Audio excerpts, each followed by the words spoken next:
Hi, my name's Natalie and I'm a digital volunteer. The social and physical isolation caused by the pandemic, coupled with feelings of uncertainty and anxiety, impacts on access to treatment, supporting relationships and even food, has meant that those with eating disorders have had to summon enormous strength to keep going. Eating disorders are incredibly isolating illnesses, and this time has been so hard for so many. Over the past year, I've seen firsthand how busy the helplines have been, which is both amazing because it means people know that we're here for them, but also really frightening. As always, there's been such variation in people's experiences and struggles. But during coronavirus, these conversations have had a different dimension because you know that speaking with that person might be the only support they're able to access at the moment. Sometimes it feels like you'll never get to the bottom of the queue, and you worry about those waiting to get through who might not get their turn.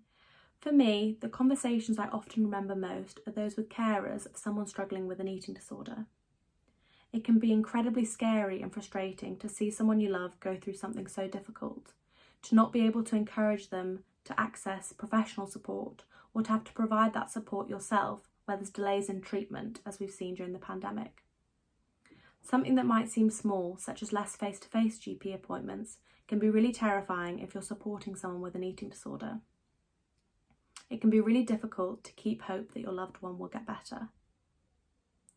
In the specific example I'm thinking of, talking to that person and making sure that they know they're not alone is really important.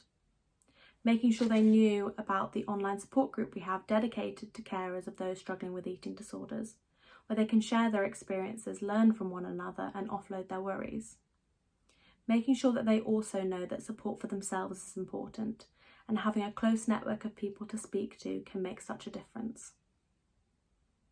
These simple conversations can help renew that hope that their loved ones can get better, and it's why Beat does what it does.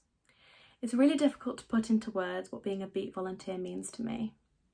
Whether you're helping someone find the right information, talking them through a difficult feeling or decision, helping them order their thoughts, or just sitting and listening, every conversation is so valuable because you're being there for someone when they really need you the most.